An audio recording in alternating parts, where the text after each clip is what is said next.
Welcome back to the Fundamentals Radio Show with Dave Pelton and Dr. Jan Veinot. Fundamentals Radio is dealing with the fundamentals of life one day at a time. Today we're talking about the relationship between fathers and daughters. Now this is a issue and a topic that is dear to my heart because I am a father and I have a daughter. So I often think about, what is this relationship with my daughter and how is it different from the relationship I have with my sons? And there is a difference, isn't there? Oh, yeah. There's a big difference. Fathers and sons and fathers and daughters are very different relationships. Boys are different than girls in the way that a father influences a son and influences a daughter. There's a big difference. Now, I imagine that there are some changes in society that are heavily influential on how fathers and daughters are relating. For example, I think about my own situation where, I had a father who was the primary breadwinner, and my mom was a stay-at-home mom, and I saw my dad not very often because he was working. Sometimes he, had Rotary or Kiwanis or some of these other things that he did. But I saw my mom all the time. She was there after school. She was there on the weekends. She was there in the mornings making the lunch. She was doing all of that. That from the 60s and 70s into where we are now over the past few decades has changed. Oh, it's changed a lot, and it's changed because of a number of reasons. And today we're going to be talking about fathers and daughters, but a big part of that is sports. Fathers who have daughters that are involved in sports. And so, yes, you are exactly right. Most fathers were sole breadwinners, and the women stayed home. And, I'm not saying that's not still going on places. That's still relevant today. Yeah, it's a model that we still see. Yeah, it is. Sure. It is. But what's happened is, with the women's movement, women started going back into the workforce, and then men had to start taking care of children or spent more time with children. Historically, fathers' involvement with children, 80% of fathers' involvement with children was in the recreation or play area. So historically, fathers are really good at playing with their children. And so sports, the growth in girls' sports, this is an opportunity of a lifetime for a man. I now have a daughter who plays in sports. And all of a sudden they perk up a little bit more. They leave work a little bit early to catch that game or to catch that practice whereas they maybe weren't leaving early just to catch them after school and help them do homework. Right. Or go to a dance recital, basically. Yeah. So in the 70s, Title IX and equality in sports, that law passed. Girls involved in sports exploded. It exploded, and it's, grown 300%, and it's expected to double in the next decade. So just reminding our listeners, Title IX was this law that passed that required universities, it was basically directed toward universities, required them to spend equal amounts of money on women's sports as on men's sports.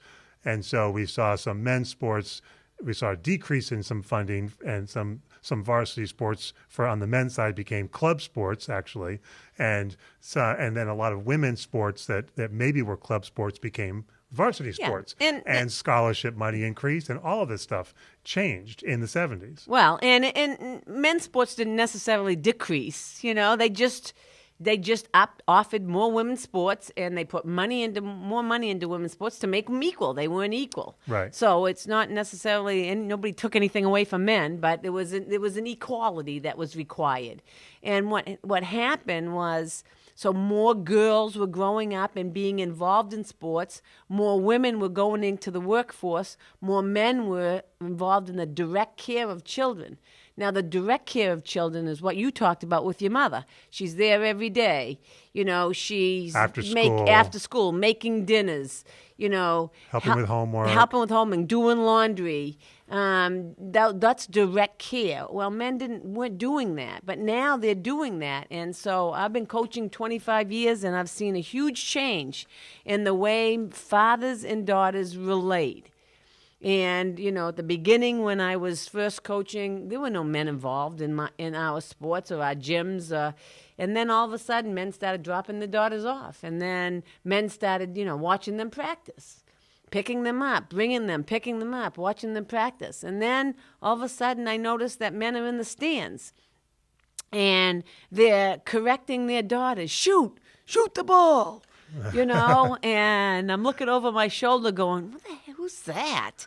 And then, I went to a soccer game I can remember distinctly, and this is all like 8-year-old girls.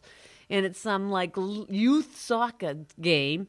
And I look down the field, and there's 5 fathers lined up, all with their arms folded, one after another, yelling directives to all 8-year-old girls. And I'm thinking to myself, wow. We have changed. This has changed. Now, okay, so I can just hear this. I can hear the men out there saying, what's wrong with that? Like, my dad did that all the time when I was in sports growing up. He was always on the sidelines, yelling at me that this is how you hold the bat, or this is how you kick the ball, or this is, and they were yelling at the refs, and they were yelling at the coaches. I mean, dads have done that with their sons forever. So what's the difference now? Why can't we just do that with the girls? Because father's relationship with a daughter is not based on that. It's based on an intimacy. It's based on fathers being there for their daughters, being open around their daughters, listening to their daughters, helping their daughters, being supportive, not yelling, not directing, not criticizing. It's a different. It's different. That's what you're saying. That's what the daughters need. That's different from what the sons need. Now, it's I think sons also need that. I think that humans in general need that. They need sort of a loving approach to things. But in your experience, you've seen this, and in your research, you've actually done quite a bit of research on this and how it affects women and the girls differently than the boys. Oh yeah, and this growth in women's sports, I mean, it's been fabulous for women. It's been fabulous for their body image. Girls have a better body image. They have better self-esteem. They're less likely to get in drugs and alcohol. There's all kinds of really positive things this growth of girls' sports has brought.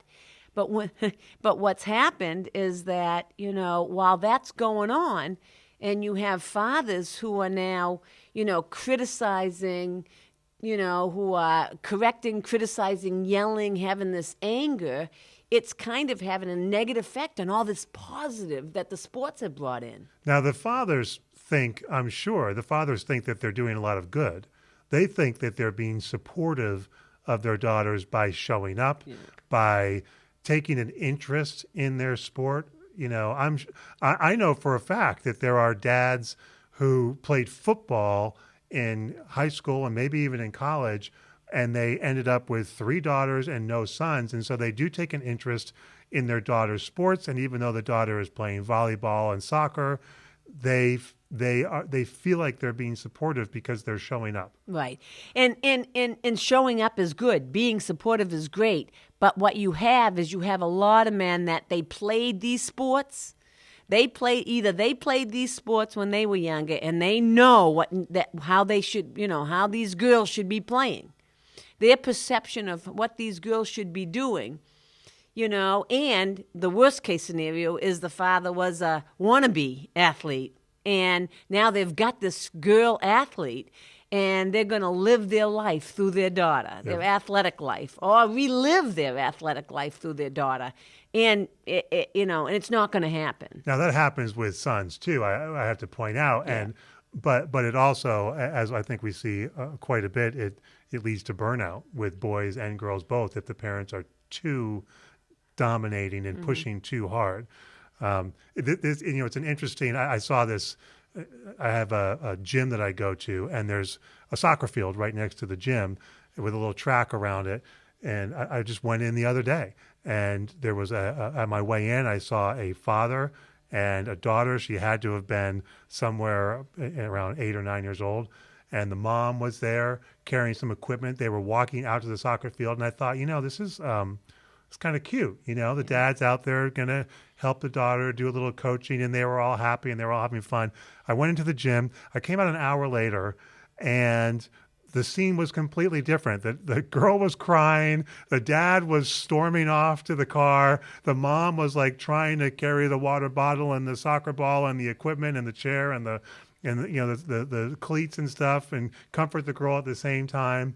And I just had this flash that this dad had been trying to do something good and trying to spend time with his daughter, which I'm sure it has to be a good thing, but it somehow went wrong. And I didn't see what went wrong because I was in the gym, but something went wrong over the course of that hour. Right. And because girls don't want their fathers to criticize, to direct. Girls love their fathers, and they want to be accepted and supported, and they want them to spend quality time with them, not time being critiqued and not time being, yelled at. And fathers are using these sports or athletics as a way to almost like replace an intimate relationship. At least I can have this one. Right. Because I don't know how to have the other one. Right. Well, this is such a big topic, and it's only going to get bigger as more, two parents are working in the household. It's going to get bigger as, there are single parents out there. And as you said, the number of women in sports is supposed to be doubling again. 300% increase in women's sports since Title IX was enacted in the 70s. That's going to double again here in the next couple of decades. We are the Fundamentals Radio Show with Dave Pelton and Dr. Jan Veinot. We'd love to hear from you. 1-800-555-1212 is our number. We'll be right back after these messages.